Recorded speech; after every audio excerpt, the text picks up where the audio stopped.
Bueno, buenas tardes a todos. En primer lugar, quiero agradecerles pues, haber estado aquí durante tantas horas hablando sobre Santa Cruz y sobre modelos de éxito que han tenido lugar en otras partes, que quiero también agradecer a los expertos que nos han ayudado con sus experiencias, muchas de ellas de éxito, con sus conceptos, con su visión, a mejorar también nuestra ciudad. Cuando yo entré alcalde, recuerdo que en la primera reunión del patronato de la Fundación Santa Cruz Sostenible, todo el patronato quería dimitir. ¿Por qué? Porque me decía que esa fundación no servía para nada cuando entré de alcalde. A partir de ahí nos pusimos a trabajar y yo quiero felicitar hoy a Diego, pero también a todo el equipo de la Fundación Santa Cruz Sostenible, la Fundación Mueve, que trabaja muy codo con la Fundación Santa Cruz Sostenible, por trabajar mucho, por hacer posible estas jornadas que no son, como os he dicho antes, no son habituales, ni siquiera son habituales en el Estado español. Por lo tanto, efectivamente vienen para quedarse. El compromiso es que vengan para quedarse. Nuestra idea es hacerlas cada año. Y, como le decía a Diego antes, el objetivo es mantener el nivel. Eso no sé si va a ser tan fácil, pero vamos a intentarlo y vamos a poder organizarlas cada año. Hay algunas cosas que he escuchado, que se han dicho, y que, por un lado, algunas de ellas me llenan de satisfacción, porque realmente estamos trabajando en ellas. Antes, cuando yo llegué, estaba hablando la persona que venía que era profesor de Harvard, y le estaba escuchando cómo hablaban de una serie de cosas que nosotros llevamos aplicando ya hace tiempo. Y además lo estamos haciendo con fondos europeos, fondos que están programados para eso, que vienen para ser invertidos en sostenibilidad. De hecho, ya les quiero, apúntense ese dato, somos el único ayuntamiento de toda Canarias que está entre los 100 ayuntamientos españoles que más fondos han obtenido. Tenemos muchos proyectos, muchos de ellos están caminando, que tienen que ver con la infraestructura verde, que tienen que ver con las energías renovables. Ayer firmaba yo en una zona, un barrio popular como Añasa, el reconvertir casi 400 viviendas en ponerles energía renovable en sus edificios para tener otra manera de nutrirse de energía eléctrica diferente a la de hasta ahora. Eso lo estamos haciendo con 14 millones de euros que vienen de Europa. Es decir, en materia de vertidos tenemos las inversiones necesarias para, en un plazo de 2 años, tener una depuradora que amplíe con capacidad suficiente para depurar Santa Cruz, La Laguna y una parte del Rosario, que ahora no podemos. Estamos haciendo todas las obras de bombeo de los barrios para que eso funcione y tener vertido cero en esta ciudad en los próximos 3 años. Todas las obras están en marcha en estos momentos. En materia de movilidad sostenible, estamos invirtiendo dinero en movilidad sostenible con contestación popular. Movilidad sostenible. Tenemos un plan de movilidad sostenible aprobado por el Ayuntamiento en el año 2023 que estamos intentando ejecutar con contestación popular. Porque hay una especie de mantra que lo estamos viendo en toda Europa. Antes lo comentaba con Carlos. En la Asamblea Nacional Francesa se acaban de aprobar eliminar todas las zonas de bajas emisiones. En la Asamblea Nacional Francesa. París, uno de los ejemplos de aplicación de movilidad sostenible, de aplicación de la Agenda 2030, y en la Asamblea Nacional Francesa acaba de decir fuera zona de bajas emisiones, por ejemplo, ¿no? Luego decir con contestación, porque hay algunas personas que entienden que el derecho individual está por encima del derecho colectivo. El derecho individual, el derecho a elegir, que yo no dudo, soy liberal, por lo tanto soy defensor, está por encima del derecho colectivo. Y nos estamos viendo con problemas que tienen que ver fundamentalmente con aplicación de normativa. Aquí no se ha hablado, pero para todo lo que han hablado es necesario que la normativa sea clara y sea segura. Y en estos momentos ni es clara ni es segura. Nosotros tenemos recurrido aquí por un partido político, Vox, la zona de bajas emisiones, que la aprobamos hace escasamente un año, Ofelia, y tenemos recurrido una ordenanza de movilidad que hemos perdido en los tribunales. En toda España se han aprobado ordenanzas de movilidad adecuadas a la sostenibilidad, pero donde se han recurrido, parece ser, Madrid es un ejemplo, se han perdido. Luego no hay seguridad jurídica, porque yo no puedo entender que una cosa que tiene todos los informes del ayuntamiento jurídicos a favor de los juristas municipales, que son funcionarios de carrera, pues se pierda en los tribunales. Entonces, seguridad jurídica es muy importante para todo lo que se ha hablado aquí. Sin seguridad jurídica esto no sale. Esto no sale. Es un mensaje, un primer mensaje que es muy importante. Y esto va dirigido a los grandes partidos que están en Madrid, en el Congreso, dirigido a hacer grandes consensos, porque si no, el sistema no funciona. Por lo tanto, normativa cierta sobre este asunto. En segundo lugar, en Santa Cruz de Tenerife, el mayor hito que ha ocurrido en la ciudad, en el municipio, ocurrió en el año 72. De la noche a la mañana, un alcalde de un municipio limítrofe se levantó y nos cedió 13,5 kilómetros cuadrados. Hoy es un distrito, el 5º distrito de Santa Cruz. Hay algunos que piensan que Santa Cruz es la zona centro. Y yo opino como el exalcalde de Bilbao, que Santa Cruz es un todo Santa Cruz, 84 barrios. Desde aquellos que están en una reserva mundial de la biosfera, en un parque natural, pasando por los que se han incorporado en el año 72 desde el barrio de Añasa hasta Llano del Moro, que no eran Santa Cruz, eran otro municipio, y hoy lo son. Luego, esa gran reserva de suelo que significó la cesión, el hito urbanístico más importante que ha tenido esta ciudad en los últimos 50 años, esa reserva de suelo se tiene que considerar también. El proyecto Santa Cruz Verde 2030 es un proyecto en 570 y pico mil metros cuadrados que tienen grandes originalidades. En primer lugar, están prácticamente en el centro ya de la ciudad. Es una refinería de petróleo que cuando uno baja por la avenida Manuel Hermoso se encuentra a un lado tanques y a otro lado viviendas. Y eso ya no es compatible. Cuando yo entré de alcalde, se refinaba en Santa Cruz. La refinería de petróleo funcionaba. La refinería de petróleo funcionaba con un plan de calidad del aire que aprobó el ayuntamiento, único en Canarias, plan de calidad del aire único en Canarias, que ponía limitaciones ya complicadas de cumplir para la refinería. Complicadas de cumplir para una refinería que está en el corazón de una ciudad. Ese plan de calidad del aire, que básicamente lo que hacía era controlar la emisión de dióxido de azufre, aquello olor a huevos podridos cuando había tiempo de sur en Santa Cruz, dióxido de azufre, ¿vale? Ese plan de calidad del aire significó un cambio de modelo, un cambio de parámetros y que, en este caso, CEPSA, yo creo que con un buen criterio nos dijera, vamos a hablar, vamos a sentarnos y vamos a hablar. Y tuve el honor, después de un año y medio de conversaciones, algunos profesionales concretos, muy reconocidos, participaron en esas conversaciones porque evidentemente yo tiré de expertos de aquí, de toda la vida, conocidos, gente de mucho nivel que me acompañó en ese proceso. Durante más o menos año y medio estuvimos sentados hablando. Y ahí, en esas conversaciones, se pusieron sobre la mesa valores. Valores que nacen desde el primer minuto de firma de ese convenio, que se hizo además en una sala donde estaban, bueno, desde el presidente de la Audiencia Provincial, pasando por los presidentes de las asociaciones de vecinos de los barrios. En una sala se firmó en el año 2018 con luz y taquígrafos y ante todos los medios de comunicación. Y los valores que tenían ese proyecto están, yo creo que en el título del proyecto, Santa Cruz Verde. Santa Cruz Verde 2030.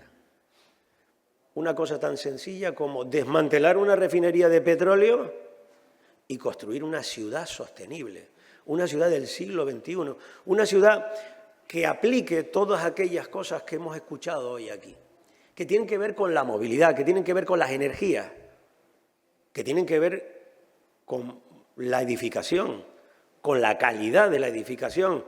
Me acuerdo en aquellas conversaciones decíamos, tiene que haber una ordenanza específica de edificación para la zona de Santa Cruz Verde 2030, que obliga a que la inversión pública y la inversión privada tiene que tener unos parámetros de cierta calidad. No solo de cierta calidad, sino que basados en conceptos de sostenibilidad.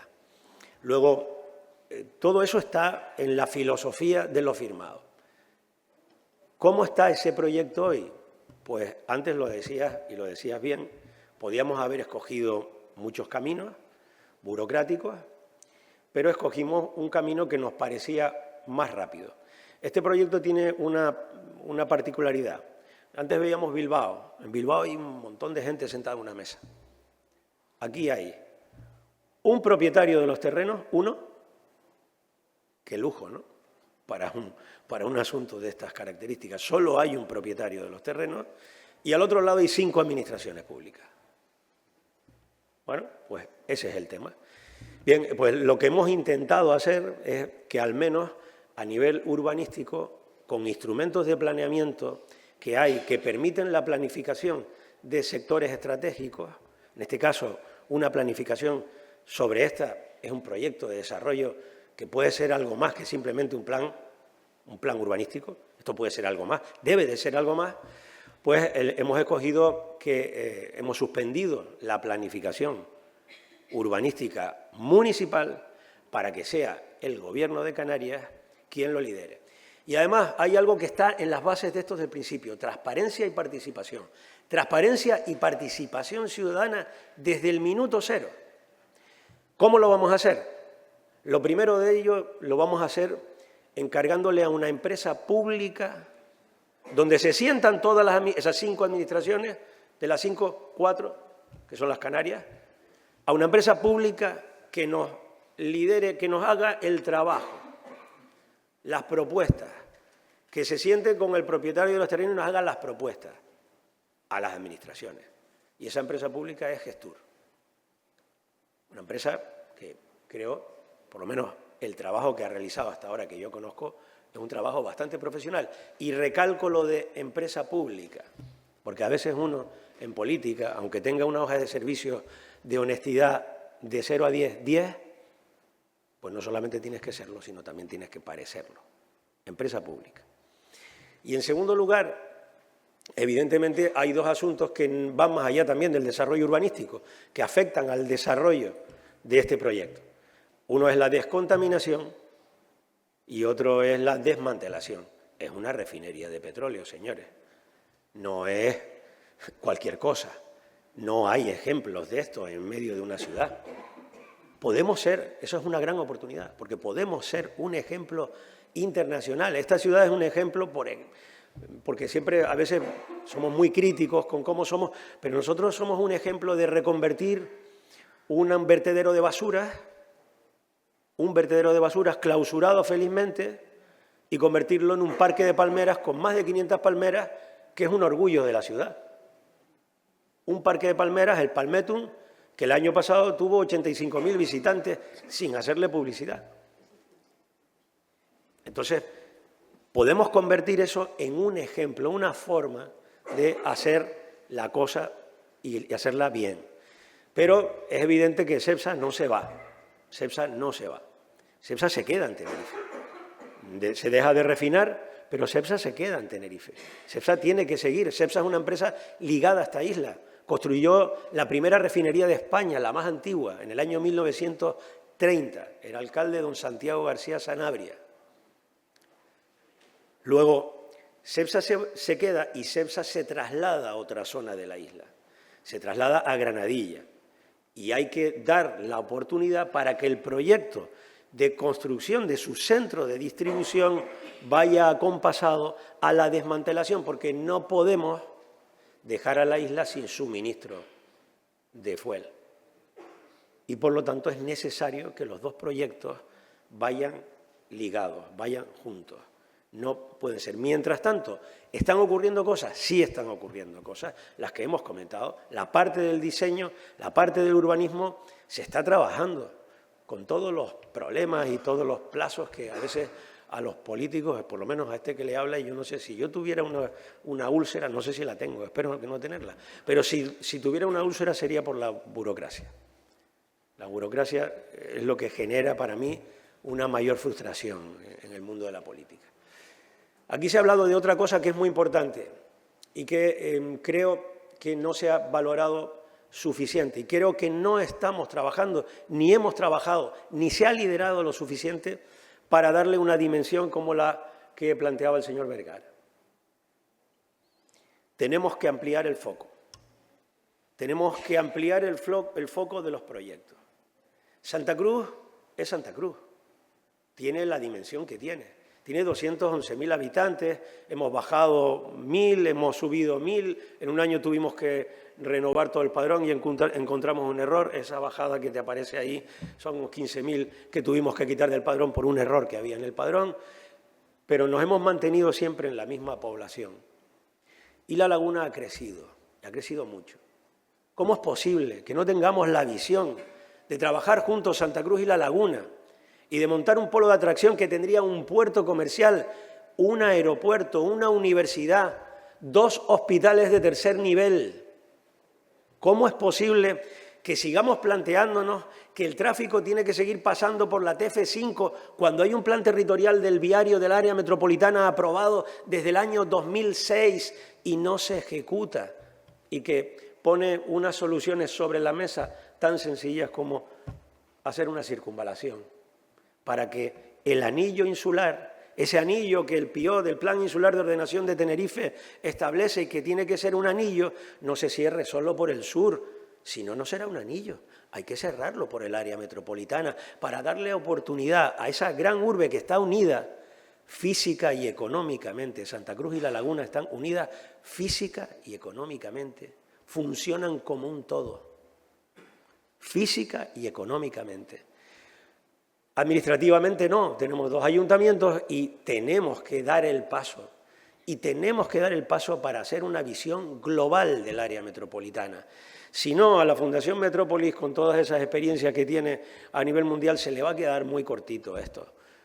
Tenemos que darle la dimensión que ya tenemos y que lo que tenemos que hacer es aprovecharla. Tenemos un distrito como el suroeste, La Laguna tiene zonas también que pueden ser utilizadas y que pueden ser desarrolladas. Porque el área urbana de Santa Cruz, el Santa Cruz de los que muchas veces vivimos en Santa Cruz, que pensamos que termina en la Rambla o que va de la Rambla para abajo, el Santa Cruz grande, el Santa Cruz de los barrios, ese Santa Cruz está pegado a otro municipio que funciona de la misma manera que nosotros, económica y de manera población. Luego, el foco lo tenemos que ampliar. Tenemos que ampliar el foco y que esa gran conurbación, en su día se habló de la unión, yo ya no aspiro a eso, al menos aspiro a trabajar juntos en la planificación para desarrollar ahí un polo de atracción importante para, no solamente para Tenerife, para toda Canarias. Creo que ese es el camino y es un camino que nos dice que tenemos que dejar de hacer lo de siempre para hacer otras cosas. Yo lo tengo claro, esta mañana con Carlos lo hablábamos y en broma le decía, como si no me tengo que hacerlo y no me presento más a las elecciones, no pasa nada por eso. No me preocupa, no me preocupa. Creo que hay que hacer lo que hay que hacer.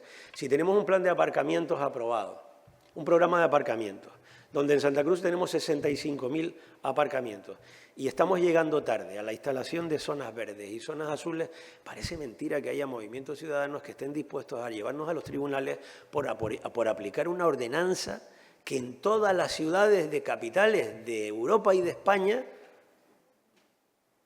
llevan años implementados. ¿Cómo va a ser eficaz un aparcamiento en el viario de un área que está colmatada, que está absolutamente colmatada, que no es posible hacer otros viarios, tener más superficie para más aparcamientos? En una ciudad como esta, ¿cómo no vamos a poner en marcha la zona verde y la zona azul? Pero aparte de potenciar el transporte público, por supuesto, punto número 1, potenciar los vehículos de movilidad personal, la intermodalidad. Esas son cosas que ya están inventadas, esto ya está aplicándose en media Europa. Y aquí ahora nos estamos planteando y estamos acudiendo a los tribunales para pararlo. Esto está ocurriendo.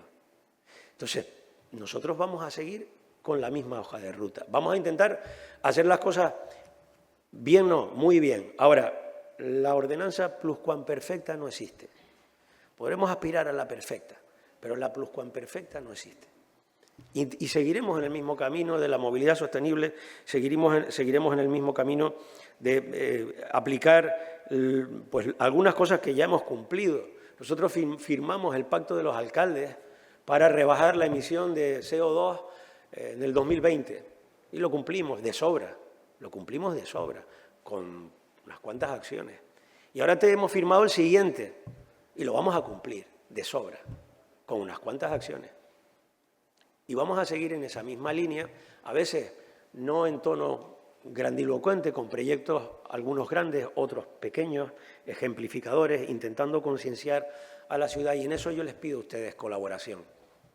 Yo me he reunido para este asunto con el Colegio de Arquitectos, me he reunido con el Colegio de Ingenieros, me he reunido con sectores profesionales, me he reunido con asociaciones de vecinos, me he reunido con muchísima gente y con toda la gente lo que intento es explicarles cosas tan sencillas como que no es eficaz dejar que un coche aparque en una zona pública, irse la persona propietaria de vacaciones 10 días y cuando vuelva a encontrar el coche ahí, 10 días el coche en el mismo sitio. Eso no es eficaz. Y eso yo creo que todo el mundo es capaz de comprenderlo, ¿no? Es capaz de asimilarlo. Pues eso solo se evita con la zona azul, salvo que a alguien se le ocurra que alguna manera de que la gente limite el tiempo de aparcamiento sin tener que cobrarle. Si a alguien se le ocurre alguna fórmula que voluntariamente la gente haga algo de eso, pues yo encantado de asimilarla. Pero me da la impresión de que si la han aplicado en otras ciudades será por algo. Tenemos otra característica en nuestra ciudad muy aprovechable. Tiene que ver con la infraestructura verde. Aquí está la responsable de Parques y Jardines del Ayuntamiento. Nosotros hemos hecho un plan de infraestructuras verdes, el primer plan de infraestructura verde que ningún municipio en Canarias va a aprobar. Lo vamos a aprobar en un plazo de mes y medio, 2 meses, me estaba diciendo esta mañana el concejal, y en ese plan nos va a marcar una hoja de ruta porque en muchos barrios de nuestra ciudad nosotros tenemos un montón de árboles. Cumplimos la regla, esa famosa regla de que un árbol cada 3 habitantes, esas reglas de la Organización Mundial de la Salud las cumplimos.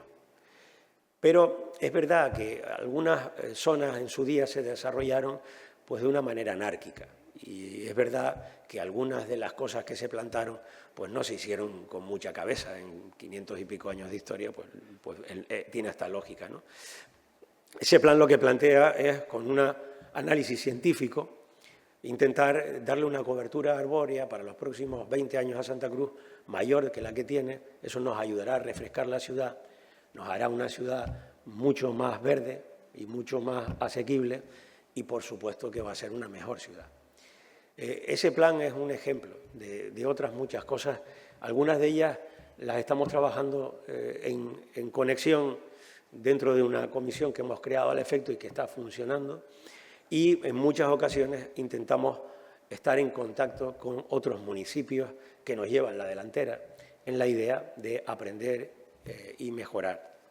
Yo quiero pedirles, por último, complicidad. Uno, cuando hace cosas, tiene la suerte o la mala suerte, o el acierto o el no acierto de acertar o equivocarse. Pero al final tenemos claro la hoja de ruta. Y la hoja de ruta no se marca sola. Ayer presentaba yo aquí el acto central del Día de las Fuerzas Armadas a nivel nacional, que es el día 7 de junio, y vamos a tener aquí pues 3.000 soldados y tal. Y el comandante general de la defensa, el GEMAT, me decía que la defensa es un concepto que tiene que ser asumido por todos o no será. Y es verdad, esta ciudad cuando la atacó en el 25 de julio de 1797 don Horacio Nelson, que vino a conquistarla, con las tropas que teníamos regulares en los castillos, poco podíamos hacer. ¿Y qué pasó? Las milicias canarias, la población se armó y salió a la calle a defender Santa Cruz, y gracias a eso le ganamos a Nelson. El concepto de defensa es aplicable a todos los conceptos que han manejado hoy. No es una cuestión del ayuntamiento, no es una cuestión de las instituciones. Tiene que ser algo de todos. Podemos hacer todos en nuestras casas, podemos hacer cosas para mejorar nuestra ciudad. Y también podemos hacer cosas que empeoren la ciudad. La decisión es nuestra. La decisión es de todos aquellos que viven o que conviven con Santa Cruz. Que viven en Santa Cruz o que muchos de ustedes no viven en Santa Cruz, pero vienen a trabajar a Santa Cruz, vienen a disfrutar de Santa Cruz. Yo les invito a participar en eso. Y por último, que se me olvidaba, el litoral es otro de los grandes mantras de esta ciudad. Y es verdad, porque tiene 58 kilómetros de litoral. Santa Cruz tiene 58 kilómetros. No tiene solamente los kilómetros del puerto. Esos son 8, 9 kilómetros. Es verdad que son los más urbanos, pero no es todo el litoral de la ciudad. Nosotros ahora mismo estamos haciendo varios proyectos que tienen que ver con la sostenibilidad. Uno en el Parque Marítimo de la zona de Añaza, no está afectado por el puerto. Estamos haciendo proyectos, algunos de ellos complicados por la orografía, porque están en un parque natural, como los que estamos haciendo pequeños proyectos de accesibilidad en Roque de las Bodegas. Hemos hecho alguna cosa en la playa de las Teresitas, no me voy a extender sobre ese asunto, que ha tenido problemas a lo largo de la historia. Y luego hemos recuperado cosas con el puerto. La zona de Valle Seco es una zona de 1 kilómetro, de zona de baño que es portuaria. El auditorio es zona portuaria. El Parque Marítimo es zona portuaria. El Palmetum es zona portuaria. Hoy es ciudad. ¿Podemos recuperar el frente delante de la Plaza de España? Estamos trabajando en ello. Debemos no, eso está hecho ya se está usando por la ciudad. Hoy se están haciendo ahí unos conciertos que hace 5 años no se podían hacer. En el puerto, en zona portuaria, usos de ciudad. Hay que ahora darle la dimensión urbanística suficiente para que sea más atractivo y la gente disfrute, pasee a pie de Cantil de Muelle. Y a lo mejor tenemos que ser más ambiciosos como Chus, que me lo apunta siempre, y escoger pues, la dársena de los Llanos, que es una dársena que se hizo en su día sin, desde mi punto de vista, sin aportarle un valor de competitividad al puerto, porque no le ha aportado un valor de competitividad al puerto. Es una zona cuya batimetría no compite con ningún puerto. Tiene 8 metros, me parece, de batimetría. Hoy por ahí no entraría ninguno de los grandes buques que hoy tenemos para trasladar contenedores que entran en el muelle del Bufadero. Y, sin embargo, a la ciudad se le quitó un frente litoral muy atractivo, muy interesante. ¿Lo podremos recuperar? Sí, vamos pieza a pieza. Valle Seco, enlace Puerto-Ciudad delante del Cabildo, lo hicimos con el auditorio del Parque Marítimo y a lo mejor el siguiente paso es esa dársena, que no tiene por qué dejar de ser dársena. Puede ser un gran puerto deportivo con usos, digamos, más compatibles con la ciudad, no con los de puerto comercial, y que allí ocurran cosas que tienen que ver con la ciudad, ¿no? Entonces, francamente, creo que lo que no tenemos, dije antes que cumplimos el día 3 de mayo 537 años de historia. Bueno, no, en los próximos 537 años todo lo que he dicho tiene que pasar. Pero seguro que pasará mucho más rápido si contamos con un consenso si no te digo de todos, de la mayoría. Si los ciudadanos tienen claro que ese es el camino y ayudan a que ese camino se lleve a cabo. A veces la mayoría silenciosa no renta. La mayoría silenciosa a veces no renta. A veces la mayoría tiene que hablar para callar bocas a algunos de la minoría, porque la mayoría silenciosa a veces no nos ayuda. Muchas gracias y gracias a todos por su participación.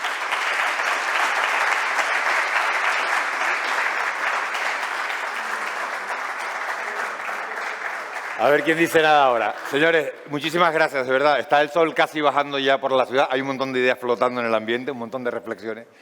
Gracias al Ayuntamiento, gracias al Cabildo, gracias al Gobierno, gracias a la Fundación Moeve por haber hecho posible estas jornadas, por haber tenido unos ponentes de primer nivel de verdad.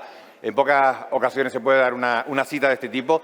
Y a ustedes, de verdad que lo han hecho posible. Muchísimas gracias por habernos acompañado durante todo el día. Y hasta una próxima ocasión, que se lleven muchas ideas y que este encuentro se repita. Buenas noches.